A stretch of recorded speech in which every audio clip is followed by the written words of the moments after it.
Hello, welcome back to the We Are City channel. In today's video, we're going to be discussing how Manchester City can replace Ilkay Gundogan and Bernardo Silva in the upcoming summer. Now, the new formation that Pep Guardiola is using, which is on the left of your screen now, is, really reliant on Bernardo Silva and Ilkay Gundogan playing multiple midfield roles. So if City were to lose Bernardo Silva, possibly after many years to Barcelona, PSG, the player wants to leave the club, and Ilkay Gundogan on a free transfer, City would be in a pretty bad position in midfield-wise and would need to move in the market to maybe even two midfielders. So instead of listing 5 players to replace Gundogan and 5 players to replace Bernardo Silva, because the player's been playing sort of, you expect Bernardo Silva to be the more attacking midfielder, Gundogan to be the more defensive midfielder. Bernardo in recent times has been playing more of a defensive midfield role compared to Ilkay Gundogan. I've picked out 5 possible replacements of both, but just 10 in total. 10 possible replacements that can play in both positions. I'll show you the position they could fit in the City side and some stats about them,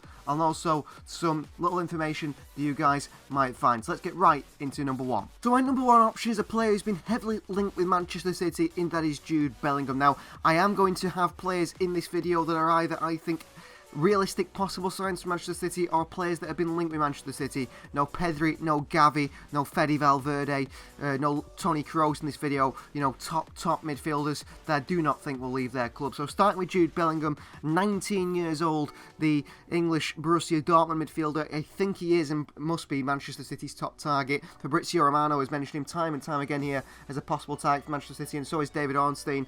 This man is going to cost City between 120 and 150 million this coming summer, and there's a race with Manchester United, with Liverpool and with Real Madrid. Now, City aren't currently favourites for Jude Bellingham, it is said, but he is top of Pep Guardiola's list, and City's owners and City's board want to give Pep Guardiola what he wants in Jude Bellingham. Now, the positives of Jude Bellingham is he's homegrown. He can play as an 8 or a 10. He's incredibly athletic, which is something City's midfield, I believe, does lack. He's a goal threat as well. You can see there stats-wise at the time of recording this video. In 30 appearances, he scored 10 goals and got 6 assists. That is impressive.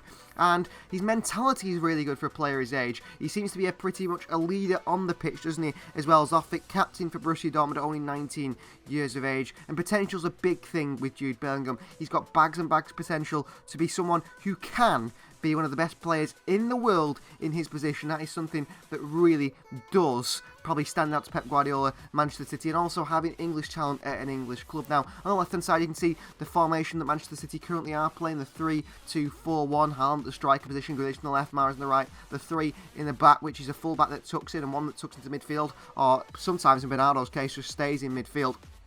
And I think Jude Bellingham's most suited role would be the Ilkay Gundogan role, and that is his A rating. A rating to play there alongside Kevin De Bruyne in that role. And we saw Ilkay Gundogan, that ability to take the ball in behind the defensive line and spin against Bournemouth. And I think Jude Bellingham certainly has that. He possesses like massive determination with his offensive duties, but also his defensive duties as well. He's got a really good passing range. You can find that pass, and he's also a goal threat as well, like Ilkay Gundogan does. And he's added goals to his game more so than last year, and I think that is a big positive point for Manchester City. Now, he can play the Kevin De Bruyne role as well. City have sort of touted him in the news reports that he is a Kevin De Bruyne replacement as well, and he also can play, I believe, the Bernardo Silva role. He has played left midfield. He can probably play left back and tuck into midfield. He is versatile, Jude Bellingham. He has played on the left hand side, and I do think he's going to be Manchester City's top option. He would be my top option for City next summer, purely because he's 19 years of age. Now, any negatives to signing Jude Bellingham is that, well, City don't like to get into a transfer battle, into a bidding war,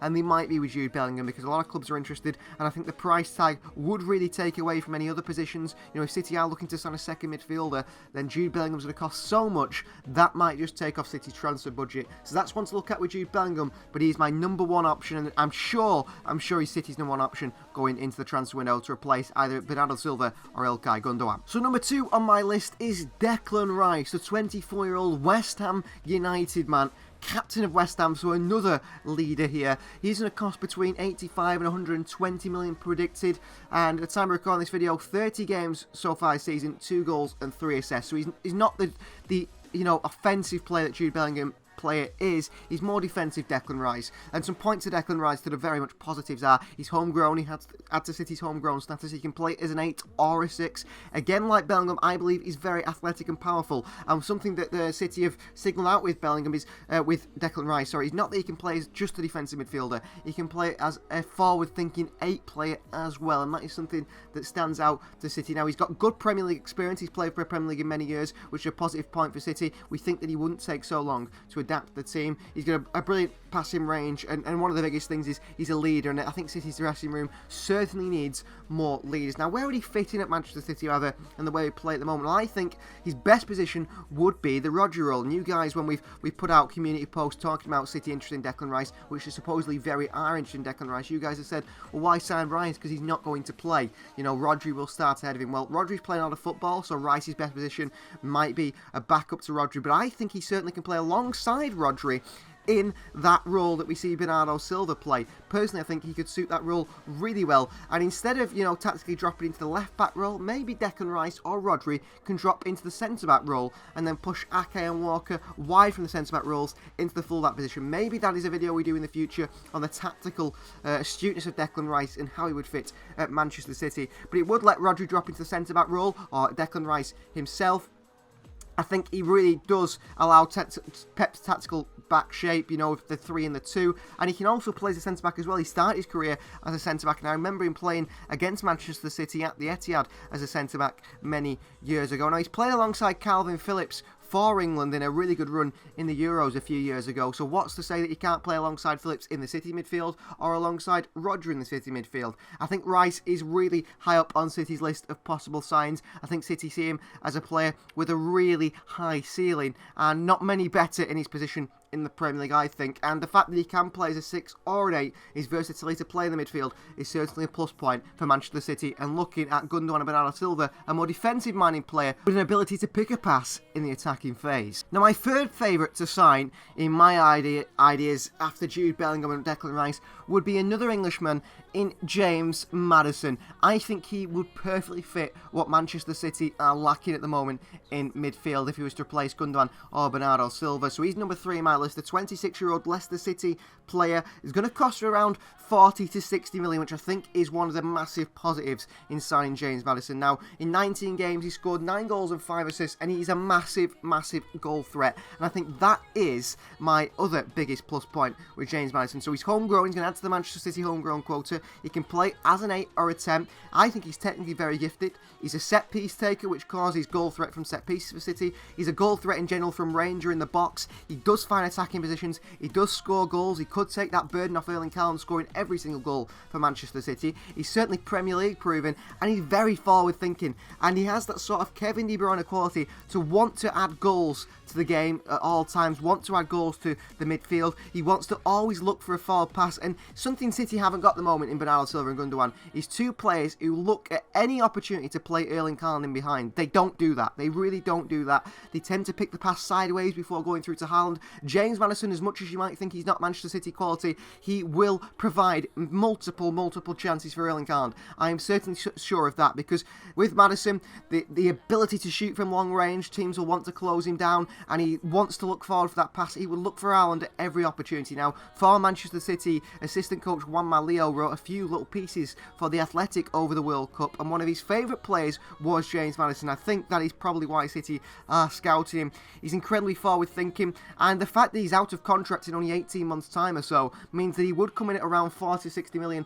I think that is a bargain deal, and that allows City to maybe spend a bit bigger on Jude Bellingham or Declan Rice, and then bring in James Maddison as a second choice midfielder, because he's not going to cost another, you couldn't bring in Rice and Bellingham maybe, that would cost too much money, but Maddison would be a little bit cheaper, and I think he would be a really good option for Manchester City. So the price a plus point, his ability to look for Haaland and his goal threat, which City lack in midfield, is another plus point. The only negative I have with James Maddison, and I know you guys say that he's not good enough for Manchester City, a lot of people think he's not good enough for Manchester City, My negative is I think he's good enough for City. He's good on the ball. He's good in little tight spaces. I think the biggest negative is his injury record. That looks poor, and that is something that City needs to have a really special look at if we were to make a move for James Maddison, because we don't want another Calvin Phillips turning up at the Etihad. Number 4 is Alexis McAllister, 24 years of age, Brighton midfielder. A player that is actually, I think, one of my favourites to sign for Manchester City. The only issue that comes with Alexis McAllister, a negative side, is dealing with Brighton. Brighton will not want to sell. Look, it looks like they're going to sell Moises Caicedo to Arsenal this summer, doesn't it? So if they sell Caicedo, they're not going to sell, McAllister as well in midfield. I don't see them letting go of Alexis McAllister, who's recently signed a new contract as well before the World Cup. But the 24-year-old midfielder is going to cost, I believe, between 60 to 80 million, although Brighton may ask for more. In 21 games this season, he scored 7 goals and got 0 assists, and he brings a real passing ability and control in the midfield. He can play as an 8 or a 10, so you can see in his positioning on the City team there, you can see that he could play in the Ilkay Gundogan role very easily. He could easily play the Kevin De Bruyne role as well, or even in the C role, the Bernardo Silva role. That's his third choice of where to play him. He's proven on a big stage, which is a big point to me. He's played under pressure, he's played in big moments, in playing in a World Cup for Argentina, playing in a World Cup final, so we know he can handle the pressure. He's a long-range goal threat. I mean, there's not many players you'll see with Alexis McAllister's technique to strike one from range, and even on set pieces, he can put some really nice crosses into the box. Premier League proven now. He's a Premier League proven player, and that is always a plus point for Manchester City signing a player. Adaptation to the league and the physicality, they're used to it, they know what to expect, and that's a big point. And his tactical understanding as a footballer,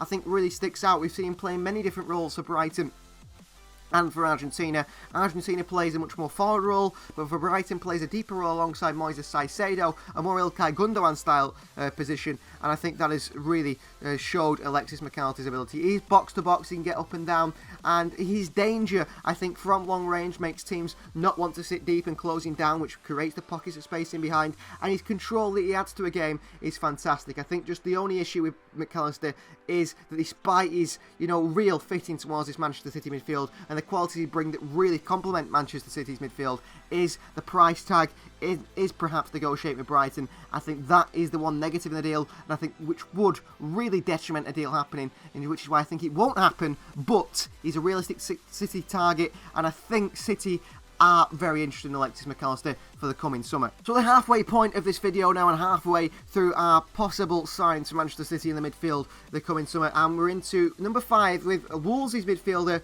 Matheus Nunes, 24 years of age, plenty of space and time to develop into a better player. He's going to cost, I believe, between 45 and 65 million from a fellow Premier League side. In 28 games so far this season, he's got 1 goal and 2 assists, so the numbers don't show he's a big statistician wise. He's not pushing out big numbers, but it's what he brings to the team. A real athleticism for the team he would bring. A massive drive with the ball. He's a wonderful ball carrier in the midfield. He picks up the ball similar to Bernardo Silva and can drive the opposition defence. And more so than Bernardo Silva, he's got that physicality just to get his way and that balance out of small positions and then play a forward pass, which I really do like about him. And we've seen it single-handedly, first-hand as Man City fans, when he played for Sporting Lisbon, where at the Etihad and away from home as well. He really drove the Manchester City side, made it very difficult for City. He's attack-minded as a midfielder, he's technically very gifted, and now he does have Premier League experience. City wanted to move for Matheus Nunes, and we expected City to make the move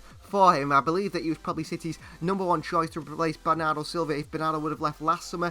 In the end, Bernardo didn't leave, they didn't make a move for Nunes, and he stayed at Sporting before Wolves came in and signed the player, and City now have seen Nunes. Now Liverpool are very interested in this player as well, so that is something to look at. He can play in the Ilkay Gundogan role, which I do believe is his better role, but he can also play that Kevin De Bruyne role as well. You could deploy him in a deeper role in that Bernardo Silva position, but I don't think that really suits what Nunes would bring, and I think what he does bring is a great Jude Bellingham alternative. It costs probably 100 million less than Jude Bellingham, which is a massive plus point to bring in a player, of course not of the same quality, of course not with the same high ceiling, but someone whose ball retention ability is probably, of all the players on the list, best ball retention ability out of everyone. I think he's better at dribbling than, of course, Jude Bellingham. I think he's better at taking that ball forward than Jude Bellingham.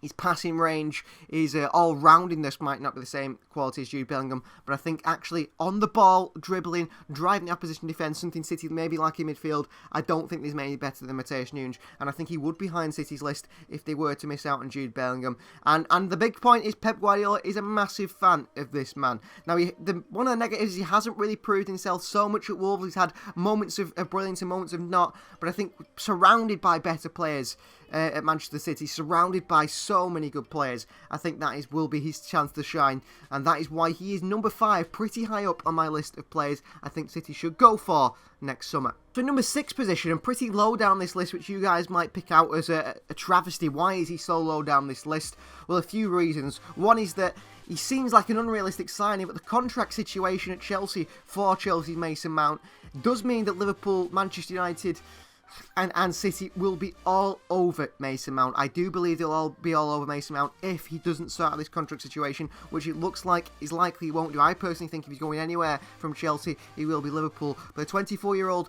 Chelsea midfielder, I think even with the contract situation, would cost City around 75 to 95 million. He's got 3 goals and 6 assists so far this season in 32 appearances, which doesn't scream out the player he should be. I think his numbers-wise should be so much better than that. I personally believe James Maddison's a better player, but a lot of you guys think otherwise. I don't like Mason Mount. I have to say, I do not like Mason Mount, but I will put an unbiased view here on where he could play. He could play in the Kevin De Bruyne role for Manchester City, that 8 role. I think he's better as a 10 than an 8. He can play out wide as well, which is something that Maddison would also bring, but also what we lose with losing Bernardo Silva. Bernardo Silva, Pep Guardiola loves to take off Mahrez and put Bernardo to the right-hand side. If we lost Bernardo, we wouldn't be able to do that. We don't have a player to do that. So I suppose taking Mahrez off, we have then Mason Mount, who's already playing in a 10 role, can be pushed out to that right side. And he could play the Ilkay Gundogan role as well. Now, he's homegrown, which is always a big, massive plus point when you look at these players. He can play, like I said, as a 10 out wide. A set-piece threat. Mason Mount likes to show his quality from set pieces. He is a relatively good goal scorer from midfield. He's very technically gifted, Mason Mount. I have to give him that. Very technically gifted and a goal scorer. And he's Premier League proven, of course. 24 years of age now. He needs to start developing into the player you expect him to be. And he gets in the England side. Mason Mount is seen as Gareth Southgate, as, Thomas Tuchel. A lot of these managers see a lot in Mason Mount that I don't see. But they always seem to start in. And despite me not seeing it, these managers know better than me. So Mason Mount will be on City's list for the summer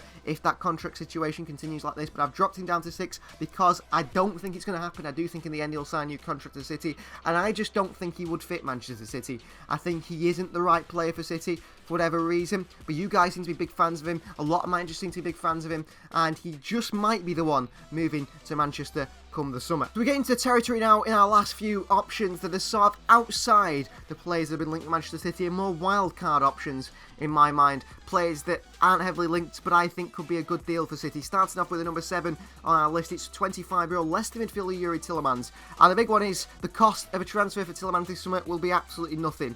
City could go and spend a lot of money on Jude Bellingham, lose Ilkay Gundogan on a free, and then bring in another free transfer in Youri Tielemans, who would come in with him being out of contract in the summer. 29 games so far this season, 4 goals and 1 assist. Now, he has recently picked up an injury just before this episode. I don't know if he's played his last game for Leicester City.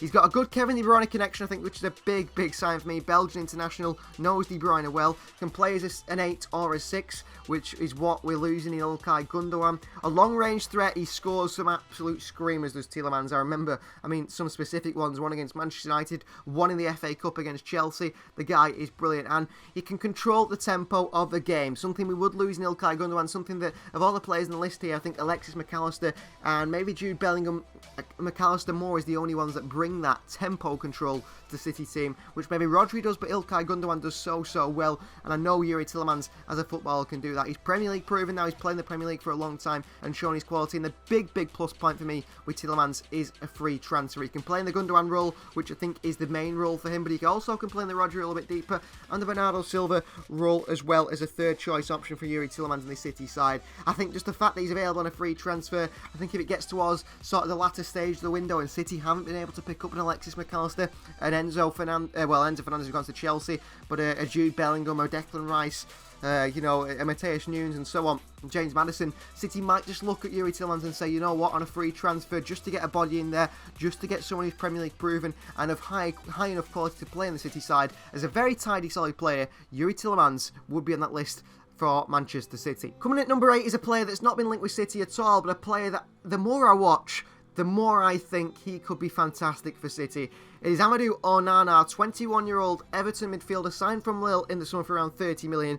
I think Everton would be willing to let him go for around 45 to 55 million, just make a bit of profit on the player, because Chelsea did actually make a move for the player in the January transfer window. I think Everton were willing to accept around 45 to 55 million, but Onana himself rejected the move to Chelsea, wanted to stay at Everton. So far this season, in 24 games, got 1 goal and 1 assist, so statistically not standing out numbers-wise, but he brings a massive energy and drive to that midfield. He can play as an 8 or a 6. He's incredibly physical, and box-to-box is certainly something he has. He is either defending and making tackles at one end and then driving his side forward and creating chances, having shots at the other end. That is what I love about him. I see him as a Premier League proven player now, a Premier League experienced player who is a possible rough diamond. One of those players that you think, you know what, if Pep Guardiola got his hands on him, he could really turn him into perhaps what Paul Pogba was expected to be. He's got that same sort of stature and those big long legs that Paul Pogba has, that he like slides in for tackles, wins the ball, and then takes his team forward.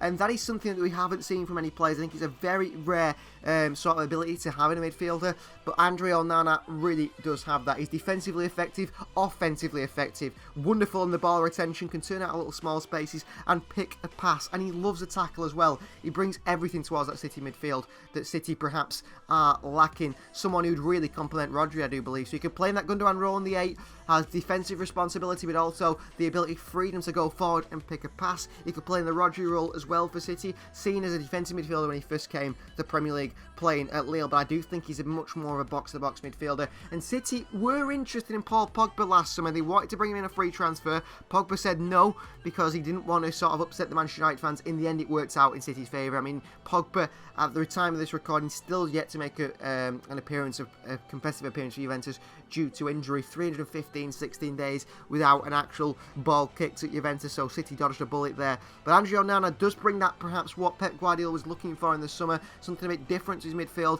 and I think he's a bit of an out there signing, like I said, a rough diamond, something that Pep Guardiola can bring in and really shape into an absolutely world-class midfielder. I think Everton would be up to play ball and up to negotiate for Onana, and we'd have to see whether he's linked with City later in the window, but keep your eye on Andre Onana. I don't think he's far off Manchester City's list of a possible midfield signing. And on to my final 2 options now, and it is a Frenchman, a certain wild card I believe in this list, in ENZO Lafay.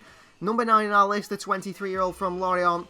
30 to 40 million transfer fee. That immediately sticks out to me as a really good signing. 26 games so far for Lorient, 5 goals and 5 assists. So he's actually getting pretty decent stats in Ligue 1. And now, from my point of view, if you guys have watched Ligue 1, if you've watched ENZO Lafay, he is the closest thing to Bernardo Silva I think Manchester City will find in the transfer market. And at a fee of 30 to 40 million as expected transfer fee, you're talking about a player that would be a hidden talent, technically incredibly gifted, box to box certainly, likes to tackle, full of determination, can play as an 8 or out wide like Bernardo Silva does, and he brings bags of energy and technical ability to the Manchester City side. I think he's one to keep an eye on this summer. Maybe City don't sign him, but I think someone's going to pick him up, and I think then in the future, if say a Bournemouth who were interested in apparently, they might go down, but someone like that, someone that sort of lower level Premier League side, pick ENZO Lafay up, they would then see his ability in the Premier League, and then he would move to a big Premier League club. I have no doubts about that. I really do believe stylistically he's the closest thing you're going to see to Bernardo Silva, and certainly a wildcard sign. He can play in the number 8 role, the Ilkay Gundogan role, a tenacious midfielder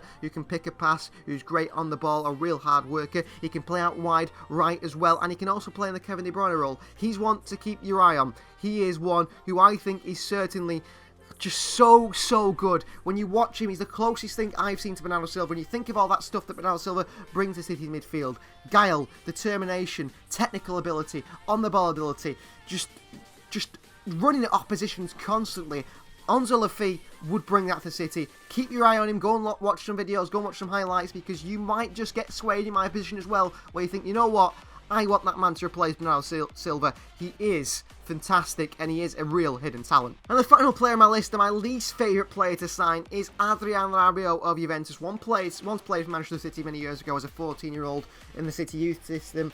27 years of age, a free transfer, and I think this, similarly to sort of the Yuri Tillemans signing, would be a signing that Manchester City make if they spend big on Rice or Bellingham. They then look to bring in a player in a free transfer because Gundogan has left in a free transfer, and Rabiot just might be that. 19 goals so far this season.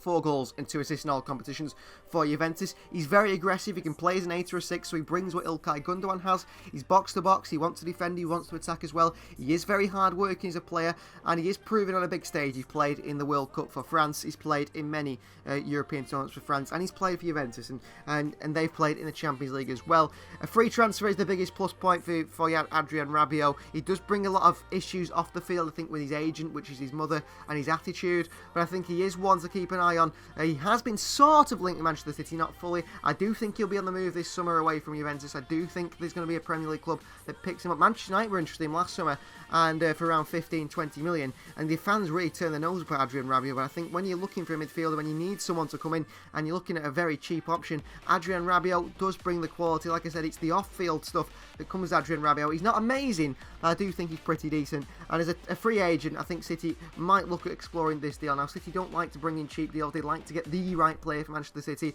and they might turn away a player in a free transfer because they're not the right player. But Adrien Rabiot certainly will be on the list in the summer if City really get down to the bare bones of the players they can't sign. So that's the last player of our 10 players that could replace Bernardo Silva and Ilkay Gundogan. Let us know your 2 replacements in the comments down below. I want to know, do you pick 2 players from this list? Do you pick 2 other players? Or let us know your 2 players and the 2 players from this list also. Thanks for watching the video. Please do like it if you haven't already. Please do subscribe to the channel if you are new. And we'll see you guys for another video.